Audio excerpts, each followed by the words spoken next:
आज म्हटलं तुमच्यासोबत गुरुवारचं रुटीन शेअर करते. माझं गुरुवारचं रुटीन असं असतं, सकाळ झालेली होती, सगळं आवरून घेते अगोदर घर क्लीन.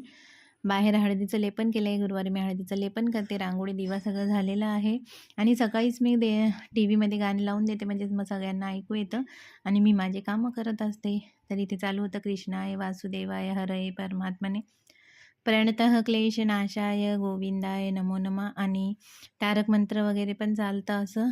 आणि इथे देवपूजा झालेली आहे. चहा वगैरे घेतला होता मी देवपूजा वगैरे झाल्यावर. आणि त्याच्यानंतर मग कपडे पण धुवून घेतले. आज सगळे कामं सकाळीच आवरून घेतले पटापट. नाश्त्याची सुट्टी होती, का की आज होता मिस्टरांचा आणि माझा उपवास. गुरुवारी आमच्या दोघांचा उपवास असतो. आणि दुपारी साबुदाण्याची खिचडी बनवायची होती, म्हणून आज नाश्त्याला सुट्टी होती. तर म्हणून मग सगळे कामं आवरून घेतले.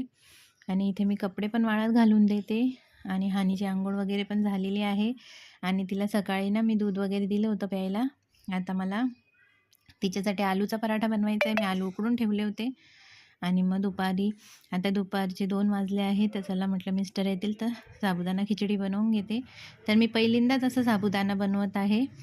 इथे मी मिरच्या वाटून घेतल्या होत्या, आणि नाही तर मी मिरच्या कापून बनवते. मग मिक्सरला बारीक करून घेतलं होतं. जिरं, मिरची आणि बटाटे पण उकडून ठेवले होते, ते पण टाकून दिले. शेंगदाण्याचं कूट आणि साबुदाणा टाकून दिलं.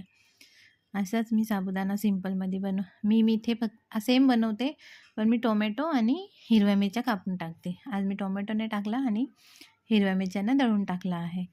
आणि इथे मग मी साबुदाणा बनवते. आणि ही बघा, सारखी मला त्रास करत होती. तर कॅमेरामध्ये तिला दिसायचं होतं, तर ती नुसती उड्या मारत होती.